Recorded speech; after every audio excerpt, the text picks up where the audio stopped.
Finally, the day came and I was released from prison.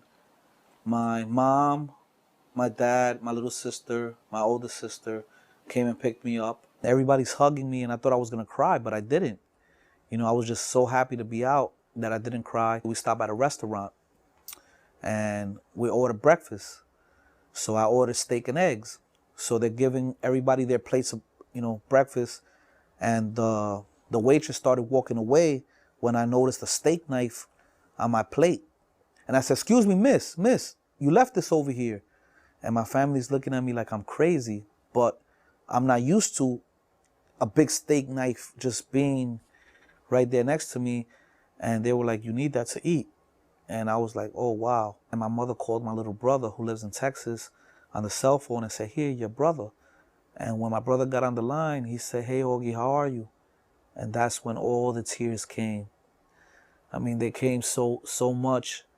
I couldn't stop. I had to go into the restroom and just sit on the floor and let, all the tears come out because I was like, wow, I'm home. I'm free.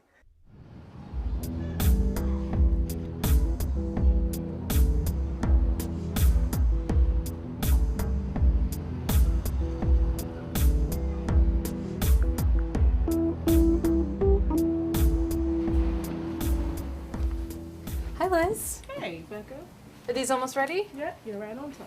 Here you go. Who are you with again? The John Jay Student Volunteers. Oh, right, great.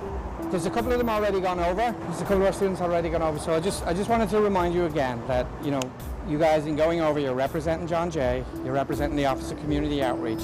And then I really believe this is a really good opportunity for you guys to get like a real insider view of what the Center for Court of Innovation really does. You're going to meet the judge, you're going to meet some of the administrators there, but most importantly, you're going to meet August, who is actually, he really exemplifies what can happen at the Center for Court Innovation. So I hear he's doing really well. Yeah, he's working at the New York City Justice Corps and facilitating groups for at-risk youth. That's wonderful. He's been getting a lot of good feedback from his supervisors and really thriving there. You can make a bad decision and pay for it. But when you get a second chance, don't give up. Don't allow your past to dictate who you are today.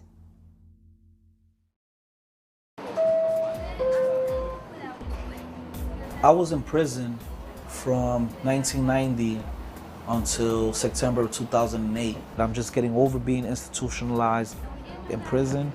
You want everyone to respect you. You don't allow no one to raise their voice at you because it'll be a sign of disrespect or weakness. I've learned to understand that this is not a prison yard. Someone is able to walk behind me. Someone is able to, speak loud if they want to. This program that they have, Times Square Inc. out of Midtown Community Court, has helped me tremendously. In fact, I really feel that it was beyond help. They actually were like a savior. For someone like myself, coming home and not knowing anything that's going on in this society, being very antisocial, that program, since it deals with other people, you're like thrown right into a mix to socialize. And it helped me fall back into society. Welcome to the Midtown Community Court. I'm delighted to see you all here. This I describe as the best court in the world. And the question becomes, why do I call it the best court in the world? It was a court that was established in 1993 as a joint venture between the court system and the Center for Court Innovation, CCI. It was started as what I like to call a noble experiment. This was a lost area. This was a no man's land. It was a radical change to have a community court, which was a problem-solving court. When I came out and I found out that this program was based out of a court, and listening to the judge, being sincere about believing and giving someone a second chance, I found it amazing, because I've always figured every judge to be, brutal, heavy-handed. I find it that it's a valuable resource because at the end of the day, when someone like myself comes home from prison after doing several amount of years, if we don't receive any kind of skills, if we don't receive any kind of training, to help us re-enter society, where does it leave us? Where does it really leave us? It'll leave us only with knowing what we do know how to do. And what we do know how to do is the bad stuff. So this program, I know for myself, has kept at least one person in this society from committing future crimes, from creating another victim. The big problem you have is the reentry problem. The reentry problem deals with people coming back and back and back over and over again. Because you're not teaching them values or cultures, you have to do something. It's counseling, it's services, it's programs. And because of that, the recidivism problem is addressed and it's much better. So we cut against the culture of recidivism, we cut against the culture of delinquency, we cut against the culture of negative personal behavior, which is destructive to the community. How is everybody today? So I want to start by thanking all of you for participating in our mock interviewing sessions. It's very important for our participants to meet and speak with all of you. Many people who come to the court are unemployed. And in order to address that need, we've created a job training program called the Times Square Inc. program. And this program works with individuals who have been entangled in the criminal justice system to teach them the skills that they need to succeed in life. Have any of you interviewed for a job before? I'm sure you have, right? I see a show of hands, right? And who found that easy? Anybody? It's difficult, right? It's difficult to be confident and to be yourself when you're meeting somebody new and trying to sell your skills and your experience as making you qualified for a given position. So you can imagine that if you have a conviction or you've made another mistake in your life or maybe you don't have as much work experience as you'd like, this could be even more difficult. Thank you for having me. It starts all with the handshake, eye contact, that part of communication, walking up to a potential employer and, having your back straight, looking them in the eye, shaking their hand, correctly, because if you mess that up right there, you might be done with your interview before it even begins. And they were able to teach me these small little things that I needed desperately to know. As I was saying in the beginning, I didn't know how to use a computer. I didn't know what an icon was, a toolbar was. And I was given the chance here at Midtown to learn how to use a computer. And I'm pretty sure everybody would agree that knowing how to use a computer in today's time means a whole lot. TSI is a program that's about 6 weeks. And I was in the program for about 6 months when I started feeling that I no longer wanted to be here. I started planting seeds of doubt in my own head, like, why are you even bothering? Who's gonna hire you anyway? And I made a decision to stop coming. And the staff members here didn't let that happen.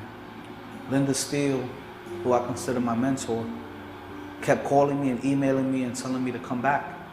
Where I had not came for a few days. And I chose to come back. And I came back, and shortly after coming back, they asked me to represent TSI in a job training program. And I did that. And in the process of doing that, I was able to meet a lot of people. One of the individuals I met was impressed, and they set up somewhat of an interview. And it consisted of me going over and showing them what I would do like in 10 minutes for free. Show them what I was bringing to the table. I was in a classroom setting with 35 young adults, ages varying from 18 to 24. And I went in and I did a workshop, and the workshop that I did was 9 to 5 versus fast money. Why would I go work at McDonald's when I'm making $1,500 a week selling crack? Even though $1,500 a week is a lot of money, there's consequences behind it. And the consequences behind it is that when you're making $1,500 a week, the police aren't the only ones watching. There's stick-up kids out there watching you. Sometimes your best friend is watching you because he's not making that money. And in the drug game, there's no friends. I did this and it led to me getting my first job after coming home. It's amazing the work that I'm able to do with these kids, because not only am I working with them and generating a paycheck, but I'm also giving back to a community that I once took from. And it's been a blessing, because I'm beginning to actually put my life back together. And one thing that I can't wait to share with you guys is this, that you know, I'm about to be a dad. I'm about to be a father. My girlfriend is 5 months pregnant, and this is something I've wanted my whole life. And you know, I know it's gonna be a little boy, because we know already, we did the test. And so I'm looking forward to that so much. Little Jeter's coming into the world.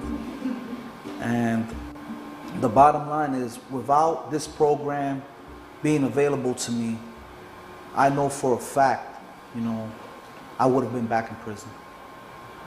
I would have been back in prison probably within a few months.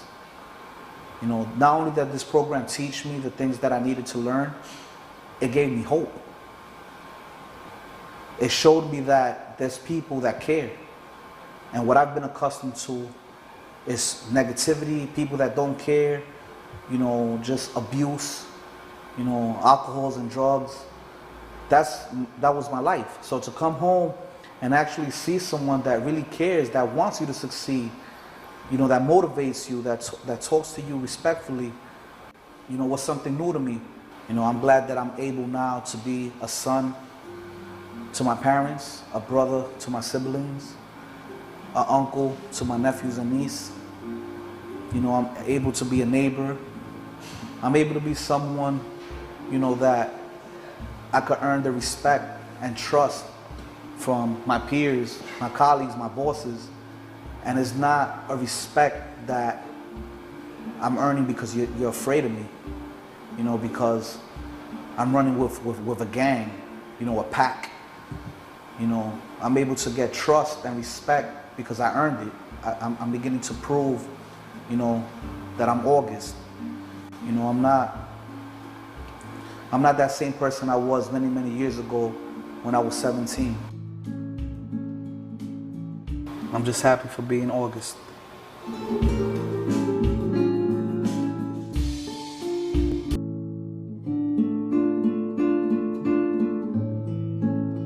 My first thing is to say I can't do it, but this program said that I can, and I did.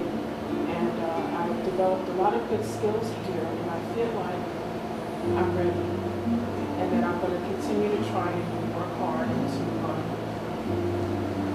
to achieve my goals. And I'm going to do that with the help of this program. I'm very grateful. Thank you, Jason. This is a good class, you know, you just keep coming and you'll get somewhere. I know I'll get somewhere with the help of Linda and Nicole, and let's keep trying. Thank you. I want to especially thank Bo and Linda for bringing out things in me that, you know, I didn't even know I had. And I just want to say thanks to everybody. Thank you. When I needed somebody to listen to me, they were always there to listen to me when I needed help, because I was going through a lot of things with my kids and then job searching and going to school. It's very hard, but as long as you stick to it, you keep up with it, it's going to come out eventually good for you. So I thank everybody.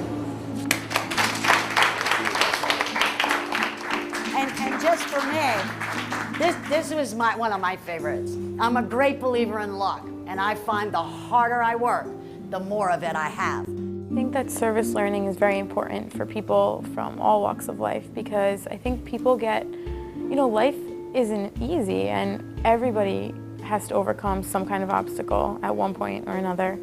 And I think that people sometimes get too wrapped up in their own issues. There's actually a book that I read in grammar school, actually, in 8th grade, but I'll always remember it, and it was called Walk Two Moons. And it says, what the book was mainly about was, you can't judge somebody unless you've walked in their shoes, which is why I think that service learning is important, because if we're constantly put in different situations and helping people in different kinds of environments, then we'll be more open to those things. We'll never fully understand them because We won't experience the exact same thing that that person experienced, but we can be more apt to understand them and more empathetic of them.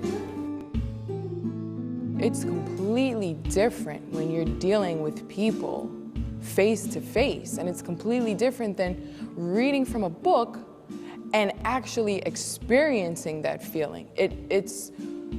It stands out so much more in your mind. It's something that you remember for a lifetime. It's not something that comes into your head and by the next exam, you've forgotten that already. I will never forget this year. It's been the greatest year. This was my first year at John Jay College, and I was accepted.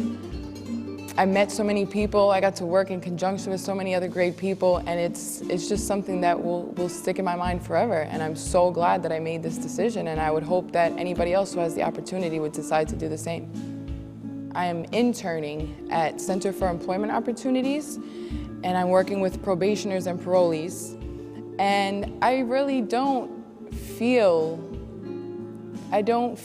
like there's a distance between me and those people. I feel like we're the same, because I know I've been through struggles, and I know that they've been through struggles, and they may be a little bit different, but at the end of the day, we're both human, you know, we're all human, and we all make mistakes, and if they're willing to take that step, then I'm willing to help them with that. Volunteering is amazing, because I feel like when you're doing something out of the kindness of your heart, and when you're doing something because you know that you really want to do it, and you know that someone really needs your help, it's such a different experience than if you're doing something because someone's making you do it, or if you're doing something because you're getting paid for it. To do it because you know that someone needs it makes me feel 10 times better, and it makes that person feel 10 times better, because they know I'm here because I want to be here. And volunteering has allowed me to meet so many people, not only at Midtown Community Court, you know, but professors at the school and many other people in the school. I have so many references now, and people that I'm affiliated with that would speak on my behalf and tell the good things that I've been doing, as well as meet so many people that I want to reach and that I want to help. So I've had the chance to meet an array of different people, and it just makes me feel great. Like I really feel like I've boosted my confidence by helping someone else. Even if I only helped one person, I know that I made a difference.